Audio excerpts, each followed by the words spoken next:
अशा प्रकारचे आरोप लावून त्यांची प्रसिद्धी जी आहे यातनं जे मिळू पाहतात आहे, अशा खोट्या आरोपावरनं कधी प्रसिद्धी मिळत नाही. थोडं जरा प्रगल्भपणाने वागलं पाहिजे. राजकीय वागताना किंवा आरोप करताना उठसूट आरोप करून राजकीय जी उंची आहे ती कमी करण्याचा त्यांचा जो स्वतःची राजकीय उंची कमी करण्याचा ते अनेक प्रयत्न करतात आहे. त्यामध्ये त्यांनी हा प्रयत्न केला आहे. अपरिपक्वतेचं लक्षण रोहित पवारांचं आहे. थोडा अजून राजकारणात ते नवीन आहे, त्यांनी थोडा अभ्यास करून घेतला पाहिजे आणि मगच कुठलाही आरोप लावला पाहिजे असं मला वाटतं. जरांगे पाटील ट्विट केलाय की त्यांनी पुरावे सादर केले. 11 जुलै 2025 रोजी बबनराव लोणीकर यांनी तो प्रश्न उपस्थित केला होता आणि त्यावर उत्तर देताना ते गौण खनिजासाठीचा जो दंड होता तो माफ करण्यात आले. 11 जुलैला जो विधिमंडळात प्रश्न होता तो मागच्या काळातले झालेल्या उत्खननाबद्दल होता आणि तेव्हाचे महसूल मंत्री राधाकृष्ण विखे पाटीलजींनी त्याला स्टे दिला आहे. तेव्हाच्या एका उत्खननाच्या प्रकरणामध्ये कुठलाही दंड तेव्हाही माफ केला नव्हता, आताही कुठला दंड माफ केला नाही आहे. मी सांगितलं ना, रोहित पवारांना आता सध्या कॉम्पिटिशनमध्ये प्रसिद्धीमध्ये राहण्याचा एक सवय पडलेली आहे. ती सवय त्यांना अशा चुकीचे आरोप लावून आणि त्यांची लिडरशिप त्यांना प्रूव्ह करायची आहे. त्यांना हे विरोधी पक्षामध्ये मी एकटाच लढवय असं दाखवायचं आहे आणि म्हणून मला असं वाटतं की जरा अभ्यास केला पाहिजे. तेव्हाच्याही महसूल मंत्र्यांनी फक्त स्थगिती दिली होती आणि आत्ता तर माझ्या कार्यकाळात तर कधीही माझ्या कार्यकाळात कुठलाही दंड माफ केला गेला नाही कोणालाही. त्या ठिकाणी मी अजूनही ते चॅलेंज आहे का रोहित पवारांना की सिद्ध करण्यात राजकीय संन्यास? मी सांगितलं, रोहित पवारांनी मी माफ केलेला दंड हा सिद्ध करावा, नाहीतर राजकीय संन्यास घ्यावा हे मी सांगितलंच आहे. मी आताही बोलतो आहे आणि बबनराव लोणीकरचं आणि मागच्या महसूल मंत्र्यात त्यांनी तपासून बघावं काय प्रकरण आहे, त्यामध्येही कुठला दंड माफ केला नाही. त्यांचं असं म्हणणं आहे की जप्त केलेले साहित्य देखील परत करण्यात आलेले आहे. मी सांगितलं ना, अपरिपक्वतेचे लक्षण आहे. अभ्यास केला पाहिजे, अभ्यास करून बोललं पाहिजे. जरांगे पाटील आरक्षणाच्या मुद्द्यावर एकीकडे काँग्रेस विजय वडेट्टीवार म्हणतात की नुकसान होत आहे ओबीसींचं, दुसरीकडे मुख्यमंत्री म्हणतात की आम्ही ओबीसींचं अहित होऊ देणार नाही. या राज्यामध्ये माननीय मुख्यमंत्री देवेंद्र फडणवीसजींनी 14 ते 19 आणि या काळातही ओबीसीचं नुकसान होईल असा कुठलाही निर्णय घेतला नाही. उलट या राज्यामध्ये ओबीसी मंत्रालय जे काँग्रेसने कधीही 40 वर्षात निर्णय घेतला नाही, त्या ओबीसी मंत्रालय गठीत करण्याचं आणि या राज्यामध्ये ओबीसीला मंत्री दिला पाहिजे.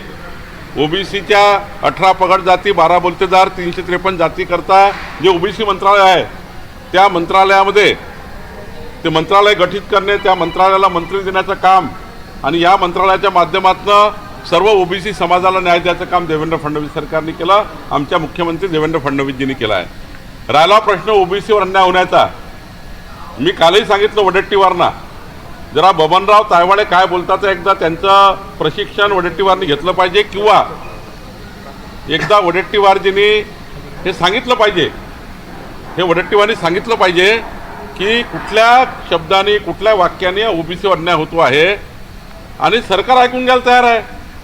सरकारने ऐकून घ्यायची भूमिका. कालही माननीय मुख्यमंत्र्यांनी जाहीर केलं की या ठिकाणी ओबीसी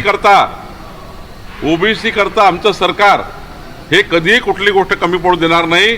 आणि मी तुम्हाला दाव्याने सांगतो, ओबीसीच्या वाट्याचं आरक्षण आमचं सरकार, आमचे मुख्यमंत्री कधीही कुणाच्याही वाट्यात जाऊ देणार नाही. ओबीसीच्या ताटातलं आरक्षण हे दुसऱ्याच्या ताटात जाणार नाही याची काळजी सरकारने घेतली आहे, सरकार घेत आहे.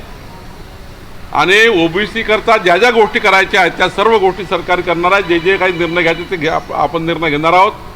10 तारखेला 11 वाजता जी माझ्या अध्यक्षतेखाली माननीय भुजबळ साहेब त्या ठिकाणी माझ्यासोबत आहे, पंकजाताई मुंडे आहेत, माननीय आमचे दत्ता भरणेजी आहेत, आमचे गुलाबराव पाटील आहेत आणि आम्ही 6-7 जे मंत्री आहोत, ही कॅबिनेट सबकमिटीची उपसमितीची बैठक ही 10 तारखेला 11 वाजता मी बोलवलेली आहे.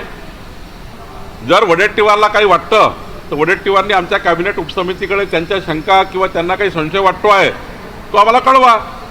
या ठिकाणी राजकीय फायदा किंवा राजकीय स्टंट करून, सामाजिक विषयाचा राजकीय स्टंट करून त्या ठिकाणी पॉलिटिकल काँग्रेस पार्टी ही जे करण्याचा प्रयत्न करत आहे हे त्या ठिकाणी चूक आहे. काय म्हणणं आहे वडेट्टीवारचं त्यांनी आमच्या उपसमितीला सांगावं. उपसमिती नक्की विचार करेल आणि उपसमिती यावर जर काही ओबीसीचं नुकसान होतं तर काही ओबीसीचं नुकसान होत असेल तर आमची उपसमिती त्यावर योग्य निर्णय घेईल. सरकारनं ज्या 12 मागण्या ओबीसींच्या मान्य केल्या त्याबाबत जी आर काढण्यासाठी उद्या एक बैठक बोलवण्यात आलेली आहे. नाही, माननीय अतुल सावेजी जे मंत्री आहेत त्यांनी जे उपोषण सोडवलं होतं बबनराव तायवाड्यांचं, त्या उपोषणामध्ये ज्या मागण्या होत्या त्याबद्दलची ती बैठक आहे.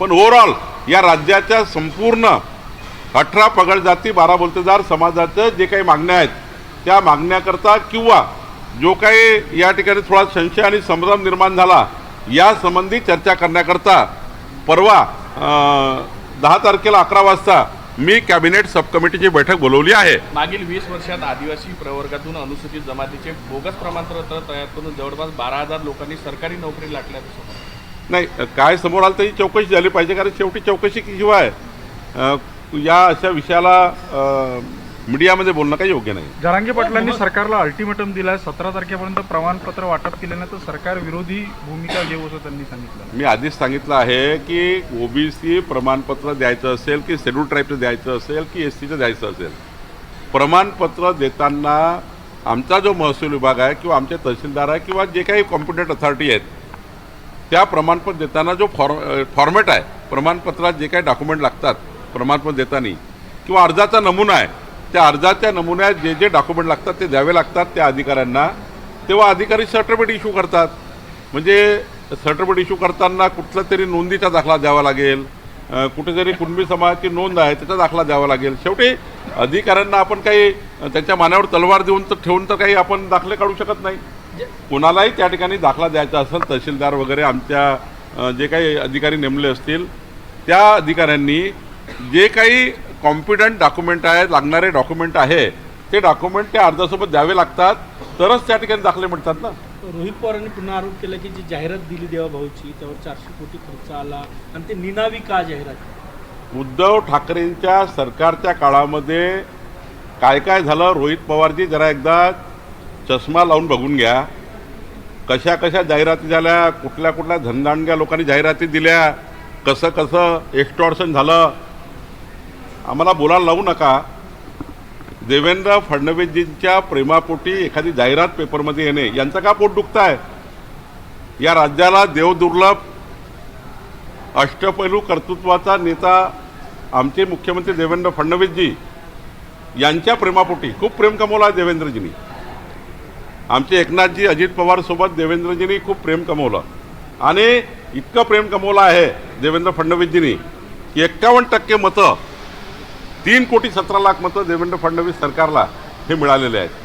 मग प्रेमापोटी एखादी जाहिरात दिली, यांच्या पोटात का गोळा आला.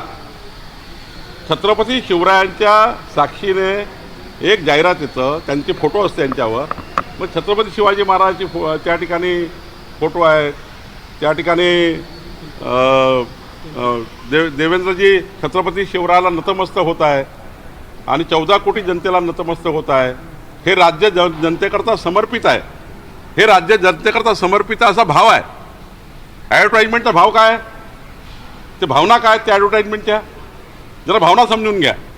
छत्रपती शिवरायांना नतमस्तक होऊन हे राज्य समाजाकरता समर्पित आहे, 14 कोटी जनतेकरता समर्पित आहे, ही भावना त्या ॲडव्हर्टाईजमेंटची आहे. आणि तुम्ही काय राजकारण करताच आहे, तुमच्या पोटात का गोळा उठला आहे, तुम्ही काय काय केलं जरा सर्व आहे आमच्याकडे. आणि त्यामुळं मला त्यात काही जायचं नाही आहे. पण माननीय मुख्यमंत्री देवेंद्र फडणवीसजी यांच्या प्रेमाबद्दल एखादी जाहिरात येतं त्यावर एवढं पोटसूट उडतं, मला वाटतं हे चुकीचं आहे. एक नाही 1000 जाहिराती येतील, देवेंद्र फडणवीसजींनी एवढं कमवलं आहे. आणि त्यामुळं राज्याकरता देवेंद्र फडणवीसजी एक कर्तृत्वान नेतृत्व आहे. आणि त्यामुळं मला असं वाटतं की या जाहिराती अनेक लोकांनी दिल्या तरी आणि काय गरज आहे. मला वाटतं की नाही नाव टाकलं तर काय, एखाद्या व्यक्तीला वाटतं, एखाद्या व्यक्तीला असं वाटतं माझं प्रेम आहे पण मला दर्शवायचं नाही आहे. म्हणजे देवेंद्रजीवर एखादं प्रेम असेल कुणाचं आणि त्यांनी 14 कोटी जनतेकरता हे राज्य पुढं नेलं आहे, महाराष्ट्र हा विकसित महाराष्ट्र होतो आहे, महाराष्ट्रामध्ये प्रचंड मुंबईपासून नागपूरपर्यंत विकास होतो आहे, अशा प्रेमापोटी काही लोक असे असतात की त्या ठिकाणी नाही देत आपलं नाव, त्याला काय फरक पडतं. पण त्या ॲडव्हर्टाईजमेंटची भावना काही वेगळी आहे का?